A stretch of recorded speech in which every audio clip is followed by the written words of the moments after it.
Hi, Mystery Recapped here. Today, I'm going to explain a Chilean drama thriller film called Jailbreak Pact. Spoilers ahead. Watch out, and take care. The movie is based on a real event that happened around the 1990s in Chile. During the last years of the military regime, many protesters are imprisoned in a penitentiary in Santiago. The police treat them as terrorists and manhandle them to the cells. The general in command, Andrade, is a cruel man who wants to teach the prisoners a lesson. Inspector Braulio gathers them to give them an introduction to the life they are going to live from now on. Since their imprisonment falls under anti-terrorist law, they will be monitored 24/7, and if found spreading any kind of propaganda, they will be sentenced to death. A group of 5 protesters led by Leon is also among the prisoners. They have come to the prison with the intention of escaping. Today is the day they choose their cells and the day they initiate their plan. Leon quickly runs to the second floor to take cell number 50. According to their plan, it directly connects to the cell below, which will be the opening of the tunnel. However, he sees that cell 50 is already taken and has to settle for 51. The room will be at an angle this way, but the group has other things to worry about at the moment. The prisoners settle into their new lives, some taking up hobbies like carpeting, cooking, singing, and so on. During an hour-long break time, Leon, Raphael, and Germain discuss the plan. Leon is an architect and the mastermind of the mission.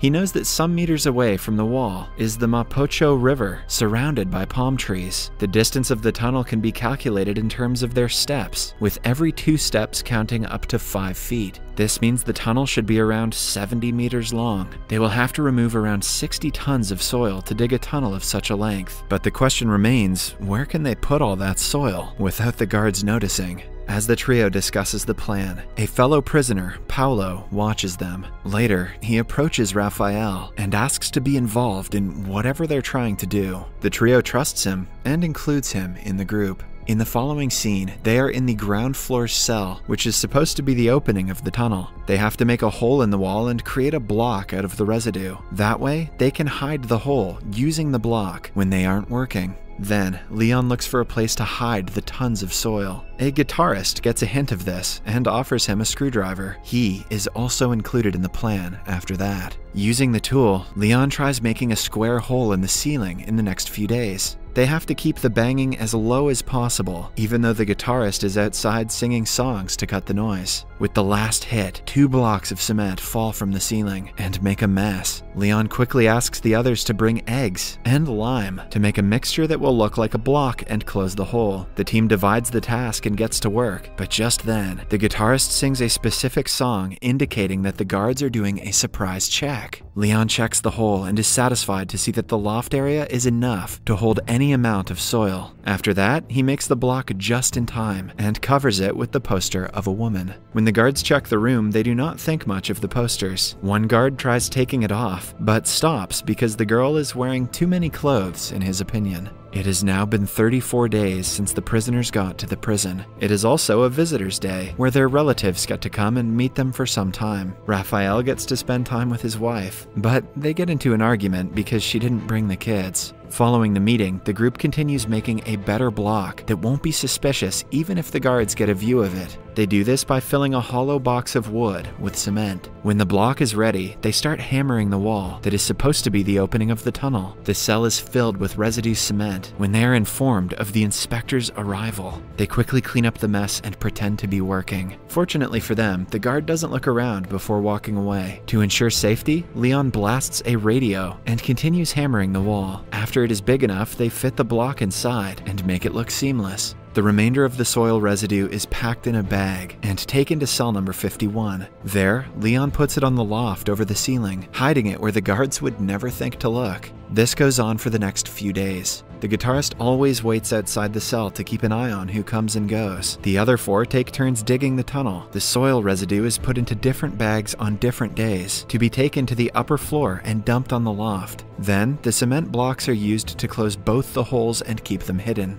The group maintains enough social presence so they don't seem suspicious. Still, a smart prisoner named Oscar sees that they follow the same routine every day, in a way that seems unnatural to him. On day 77, Leon measures the length of the tunnel they have dug until now. He is disappointed to see that it is not enough at all. At this rate, they will take years to complete the task, which means more opportunities for the guards to catch them. Leon registers that they are lacking manpower. Later that day, Germain is doing the daily chore of bringing soil to the upper floor, but this time, he is stopped by a guard and asked to show what is in the bag. He nervously does so, but the soil is in the lower compartment, covered by his personal belongings. The guard asks him to come to the office, and Germain puts the bag away before following the orders. Upon reaching the office, the guard offers him nude magazines for money. Germain sighs with relief and is glad that the meeting wasn't about something else. In the following scene, the trio continues to dig the tunnel while listening to the news on the radio. They find out that the people of Chile have completely overthrown the dictator and have welcomed democracy into the country. It is bad news for them because they do not believe in democracy. The news only makes them want to work harder so they can go outside quickly and turn everything around before their leader gives up.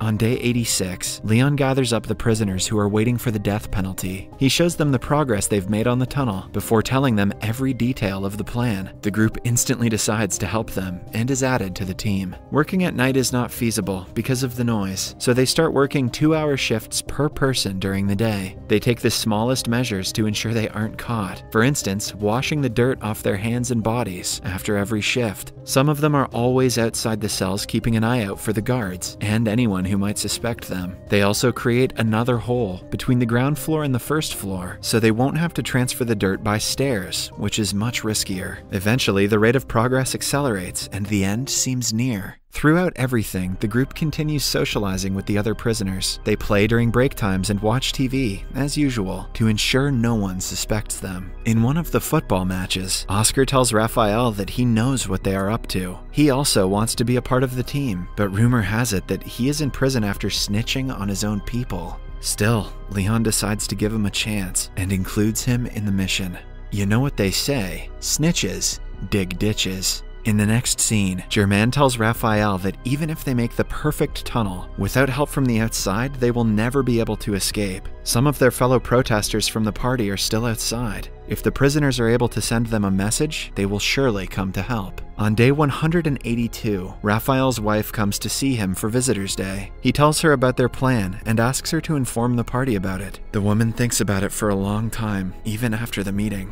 Then comes day 205. Work is going as usual, and the guitarist is in the tunnel. All of a sudden, the entire police force comes for a surprise check. Leon quickly alerts everyone, but it will take more than 10 minutes to clean up the mess and bring the guitarist out. While some people help him, the others go outside to stop the police. Raphael insults them and starts a fight between the two parties. This gives the guitarist enough time to come out and seal the opening. When he opens the door, the police have already defeated the prisoners and taken them to the ground. Commander Andrade makes them stay under the sun with no clothes. Getting a naked tan is hardly punishment. Somewhere else, Raphael's wife goes to the party's headquarters, but she is asked to forget about the party helping them because they have enough problems on their plate. However, she doesn't give up and thinks of a better plan. She goes to a church to meet Leon's father, Germain's wife, and Raphael's old associate. They all agree to help the guys from outside with whatever they need. The scene cuts to day 392. A man is working inside the tunnel when he passes out. Fortunately for him, his friend immediately drags him outside. By now, the tunnel runs deep, and there is a scarcity of oxygen inside. To solve the problem, they include the carpenter in the team.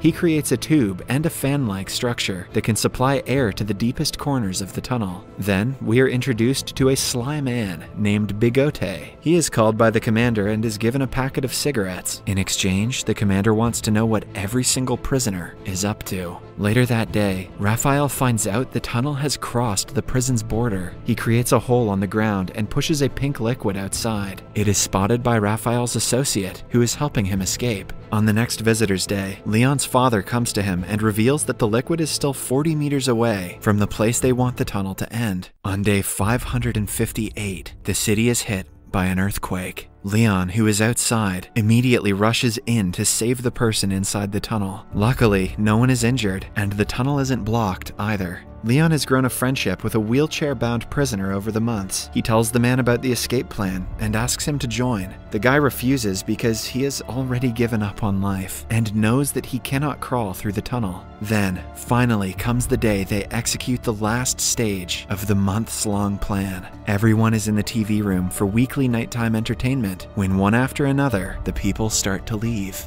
No one suspects anything because the show is not interesting. Leon is outside the opening of the tunnel, checking if all the prisoners have come. There are 50 of them in total, which means they have to trust each other on who gets to go after who. Meanwhile, Bigote notices the absence of the prisoners and goes out to check on them. The wheelchair guy tries to stop him, but is shoved. When Bigote reaches the cell, everyone has entered the tunnel except for Oscar. Bigote wants to tell the police, but Oscar restrains him. He is stabbed with a screwdriver, but even after that, he knocks Bigote out. But then, the injury prevents him from getting inside the tunnel after the others. You know what they say, snitches get stabbed with screwdrivers. The remaining 49 men are lined up inside the tunnel, waiting for the people from outside to open the other end. Raphael's friend does so, and they come outside one after another. Raphael's wife has already prepared a change of clothes for all of them. After changing, they hide by the river until a bus arrives to pick them up. They immediately board the bus, but Germain is worried about Oscar. He asks them to wait for a while and goes to fetch him. What a dumb idea. Back in the prison, the rest of the criminals find out about the tunnel and enter it. The police reinforcements arrive and gather the remaining prisoners. In the bus, the siren is heard, so they decide to drive away without Germain and Oscar. Seconds later, Germain arrives and says that Oscar never came out of the tunnel. Because they cannot return to check on him, they simply drive away. Meanwhile, some other prisoners are able to escape, but most of them are dragged out of the tunnel. We see Oscar crying in jail and cursing his fate. The commander gets the news and loses his mind.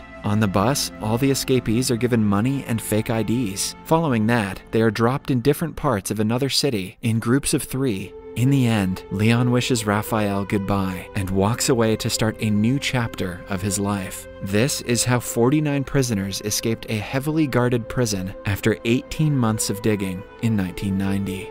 Subscribe for more videos like this, turn on notifications, and leave a like to help the channel out. Thank you for watching.